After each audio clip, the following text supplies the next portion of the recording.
Hello, Dr. Huong. Welcome to Guest Host Talk Show, and good afternoon from India. This is Ralph. Oh, good afternoon, Mr. Ralph. Yep. How are you today? I'm pretty good. And how about you? I'm amazing. Thank you for asking. All right. Could you please introduce yourself in a brief way? Thank you. Thank you so much for having me in this section. This is Huong from Vietnam. I'm a teacher, a lecturer in a government university in the northern part of Vietnam. I have been teaching international business here for more than 17 years with more than 10,000 students. They are from different countries and different provinces in Vietnam. Thank you. Oh, I, it's really wondering. So, how is going your college life or university? everything fine, sir. Yeah, right now we have online and offline classes with my students. What's the condition of COVID-19 in your country? Everything is getting back to the normal life, sir. So right now, almost everyone they got 3 doses about vaccine, COVID-19 vaccine. So some people they may have COVID, but they will get recover for a couple of days. Have you get vaccinated?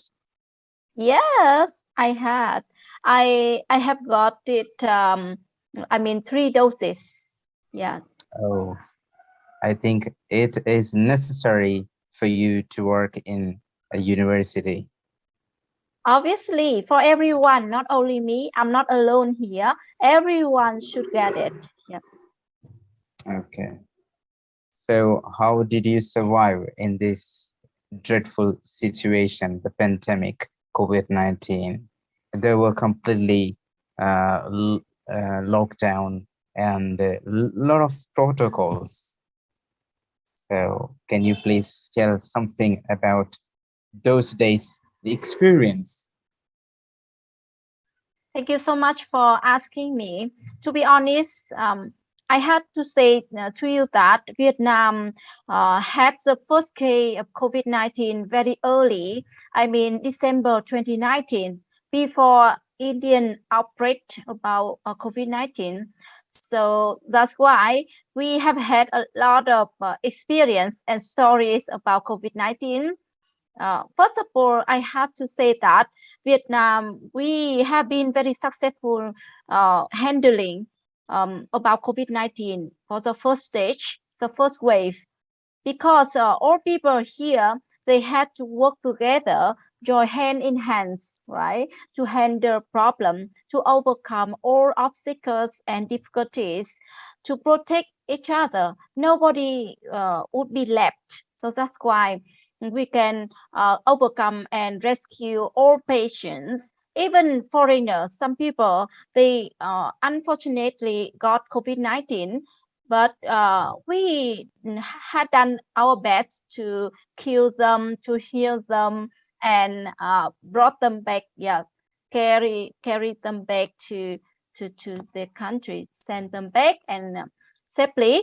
Um, right now, the most of, I mean, majority of the population, they had the third dose is COVID-19 vaccine. So that's why right now some people can have COVID, but they will get recover for a couple of days. Luckily, we have enough vaccine for everyone here. And right now, for children from 5 to 10 years old, we have vaccinated very soon. Absolutely right. So, the dreadful situation is just vanishing from the place or every corner of the world. And now it is getting better everywhere. I think in India, the COVID cases are comparatively very low. So, it was a dreadful situation that we had. and we learned a lot of lessons. We experienced the real life. As a human being, you said we live together. A man is a social animal, so we cannot live alone. We need company, family, and if we go to workplace, there is a company, there is friendship, and if we go to any other place, there is also we have to make a relationship with people, because if we require something, even a cup of water or a tea, we need assistance or we need the help of the other people. So we survived, and we learned how to live peacefully, happily, and joyfully. And we learned the cooperation, collaboration, and so these all lessons have been taught in during this COVID pandemic. So, Dr. Hong, you have completed or done your uh, doctorate. You have achieved the great educational qualification. So, can you please explain about that certification or the award ceremony? Yep. Thank you, sir, for asking me about my qualification and about my degrees. I got my PhD degree in 2015. I mean, 7 years ago in agricultural economics in Vietnam. That's my major. I love teaching economics and international business. After that, in 2018, I got a Fulbright scholarship from the Indian government to study about international business because I love doing business as well, to be honest. Because besides teaching, teaching is my passion. But of course, doing business is a way to apply and to use my knowledge in reality. So that's why I'm very excited to do my own business. And that's a way to help me become independent in life in terms of financial resources. Yeah, because in Vietnam, teaching is, I mean, a little bit low salaries. That's why if you love teaching, it's good because you can share the knowledge, the experience, you can spread your story to the next generations, right? But to survive or to have better life, you should do the business. And that's amazing way because I'm teaching economics and doing business, right? But I'm not able to be rich or to be successful in life with my money and financial stuff. So I can feel very shameful on my face, right? But right now, I can say that I have gained small success in life when investing and putting my money on several sectors. So that's why now I can pay more attention and focus on teaching, yeah, and support my students more. Very good. Nice explanation about your educational background. Thank you. So you really enjoy teaching. Teaching is a noble profession in the society. The teachers have much quality and the dignity in society. People respect and admire. So, can you please tell me something about teaching, the real art of teaching? Simply teaching it can be done by every people without qualification or quality. It can be done, but the real art of teaching, what do you mean by that? So, can you please tell something about teaching and your experience? Thank you. I can say that I have been teaching here for more than 17 years. So that means there are a lot of ups and downs in my life with this career. I can say that because, yes, you are correct with teaching. when teaching, not only teaching, we are teaching, but also we are learning from our students. We should understand our students, and we should put ourselves in our students' shoes when thinking about them, when taking care of them. And when sharing knowledge in the university, we don't use the word teach. I don't consider like a teaching in my life. I just consider myself as a supporters and assistant to help them have a better futures, better job, and better career. So that's why I decided to engage myself with career, with sector, to support people and to help more people as much as I can. So that's why here in my university, to share your knowledge and to spread your experience, you have to be qualified enough. You have to be knowledgeable enough to be confident when standing in front of other people to talk and to guide them, right? So that's why here I always keep learning and improving myself every single day to join a lot of courses and conferences and meetings to broaden my mind, to understand my student what the things they are craving for. Even some companies and recruiters, they are they are recruiting, they are hiring their staff and workers with different skills and different knowledge. If I'm teaching and sharing my knowledge, my experience, it's not able to meet our customer needs. I mean, companies and recruiters outside, they are hiring people, they are appearing our students, but my student, when they finish and graduate our university, they are not able to work there or implement their tasks, finish their tasks. So how can I survive, right? So that's why I'm the connector between the companies, like enterprises, with my students to transfer their information, to convey their messages that, oh, the employers, they are craving for, they are announcing that you should have this kind of knowledge and skill and experience to work for them. If you don't have that, you are not able to finish and accomplish your task. When you finish your university, you have your qualification, but how to survive there, how to work there, that's very challenging for them. So here I'm a teacher, but also the the connector and the sister and their relatives. All right.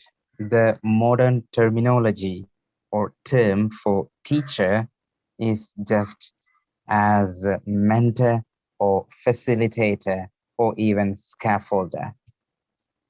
Simply teaching in front of the blackboard or the green board is not easy task. Students will ask several questions. Some maybe brilliant students will ask cunning question. So how will you handle the students? And they have different level. Some people may be in low level, they may be weak in learning, and some learners may be slow learners, and some students may be outstanding. So how will you handle these all students together? Thank you for asking that question, sir. Here, to be honest, yes, that's happened in my life and for other teachers as well. When we have to handle and work with different students from different countries, different cultures, and different backgrounds, yet of course, they have different characteristics and personalities and understanding levels. So that's why here we have to arrange and categorize with different teams and different groups Yeah, even in Vietnam, here's a student can learn from their partners, their classmates better than students learn from their teachers or supervisor. We are just like a guide, right? So whatever I know, I can share with them and guide them step by step. I mean, some excellent students, they are master of that, and they can spread my the message to other students. And if finally they are not able to realize the problem, I can have some, personal time to spend, to talk with them, to work with them more.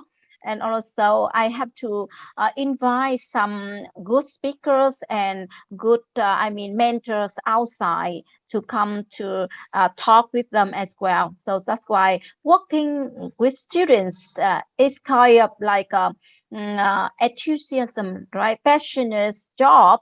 You when you show your love, when you show your caring, you show your your good, your kindness. So people will change their mindset, they change their behavior, and everything can transform into positive ways, right? So I can say that teaching is very challenging with people. You have to be patient. You have to sacrifice your time. You have to make the efforts to work with every single student, not a big group or everyone's the same. No, different people with different ideas, different thoughts, and different reaction response. So that's why take care of students like you are watering and take care of small little plants. Yep.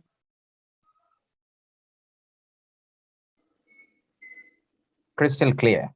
So, you know, in teaching, in your teaching experience or in your university life, can you tell me ever memorable experience or happy moments that happened in your college or in your university? Of course, we have a lot of interesting and happy stories with our students. We are some obstacles in life when staying away from home. My students, they are more than 18 years old. But the first time they have to stay away from home without their parents, right? Without their relatives, they have to stay at least like 40, 50. Some students, they have to stay like 200 kilometers away from their parents. So without that kind of caring and support from their family, um, so they have some problem with their life. So they share with us, and we can handle and solve that problems. And after graduating from university, they got interview from some companies. That's a job opportunity from teachers can give them. So here I am so happy and proud of them to say with you that that's my student. He got interview from multinational companies from Japan, and that's the first time he couldn't explain his idea, and he was so nervous because yeah, because some like inner fear. So he told me that, oh, Miss Huong, Teacher Huong, I couldn't work there because I have a lot of limitation here. Maybe I need to learn more and improve more before enrolling in and applying for this opportunity. But I encourage him that no, this is the golden opportunity for you. You should decide, you should make up your mind immediately. Otherwise that opportunity will uh, gone, right, will be gone. So that's why yeah, finally he decided to to take that chance, to have that chance, and right now he working there very successfully, and every year he visits our office and our class to share his opinions and stories to other students as well. That's amazing. So he can invite other students, I mean next students, generation students, to work in that company and other companies as well.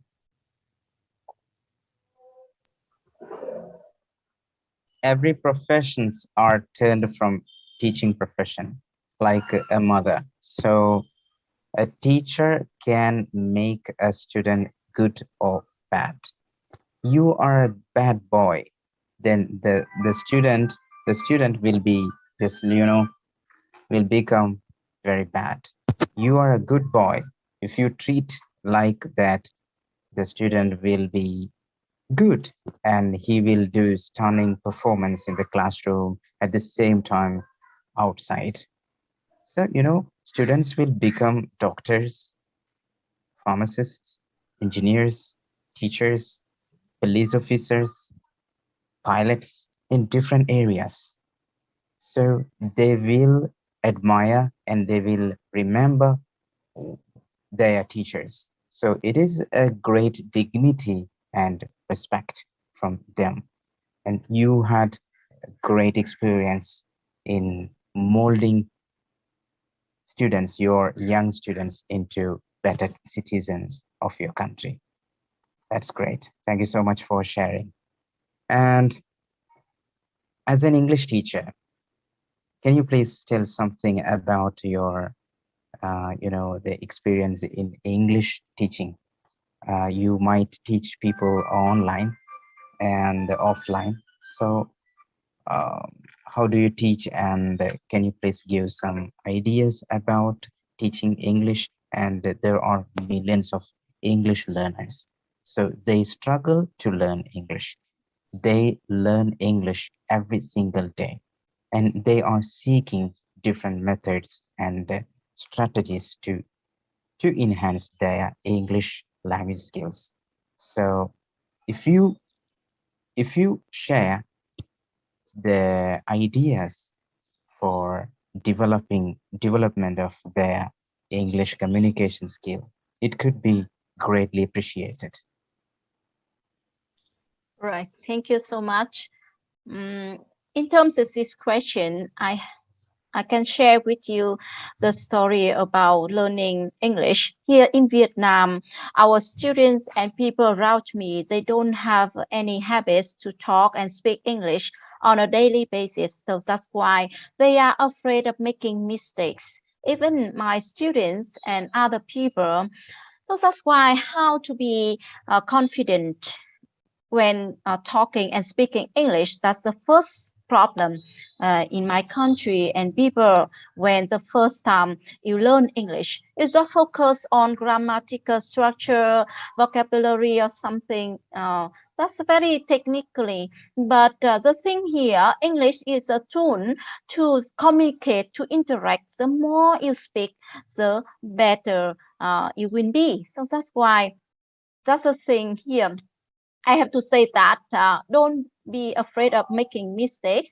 And also, you have to keep talking and practicing every single day. That means you have to build up your positive habits when talking with people. Even you have to note down some main ideas, some main points, right? One, two, three. You have to organize and structure your speech. Your presentation will make you more confident when interacting with other people. And finally, I want to share with you that nobody is perfect, right? So you should take the chance, give it a shot to organize a meeting, to make friends with international friends, to share the opinions or perspectives, the stories. Whatever you say, you have to transform your mindset. You are learning and improving and broadening your mind, right? Right. So I have to say that you should keep your confidence. You should go ahead. Don't be afraid of making mistakes. And also, with every single day, you have to practice, you have to talk, you have to communicate with other people. And also, after that, if you want to become more professional, you have to share your ideas. So other people will support your ideas, right?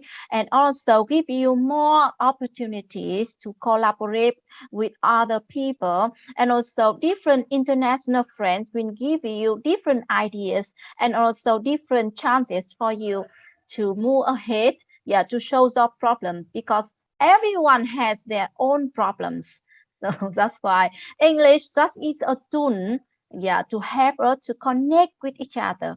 Yeah, so please stay connected with each other to learn more, to grow, right? Thank you. That's my opinion. All right. So we don't want to be afraid of committing mistakes. Mistakes are human. It's natural. So mistakes are proof that that is the signal, or that is a proof that we are trying something better. So if you are trying, if I am trying, there'll be a mistake. So don't worry about mistake. I understand the idea about this specific subject. So how do you spend a day? In the morning to night, we will do a lot of activities rather than the morning chores or the kitchen works or other daily activities. If you just moving that away, what are the other activities? Maybe some interesting activities you might do every day. So can you please explain how do you spend a day in your life? That's very interesting question. For me, work-life balance very important. To be honest, I have three special notebooks. It's very important. They are very important for me. That's the first textbook about writing all the failures and successes in my life. That's kind of big lesson. Even I have learned from someone, or I have experience from my life. I will write it down. I will write them down. And even I have read somewhere else, like a newspaper. I will cut it out and I put that in that book. Yeah, that's my mentor, yeah, my guider as well, to read about success and failure. And the second notebook for my life, that's writing my daily activities. Yeah, in the early morning, what's the thing I have to finish and accomplish for the whole day, and take some prioritize for that. So I have to do for all thing. I rank it and point it down, note it down. And secondly, I have my textbook about notebook about financial expenditure and spending and saving. What, how much money I will spend and how much money I will gain. From that, I can balance between, I mean, my earning and spending. That's even small amount of money, but I'm building my positive habit, yep, when using money. Thank you. All right. So you are clearly explaining each questions and you are giving me satisfactory answers.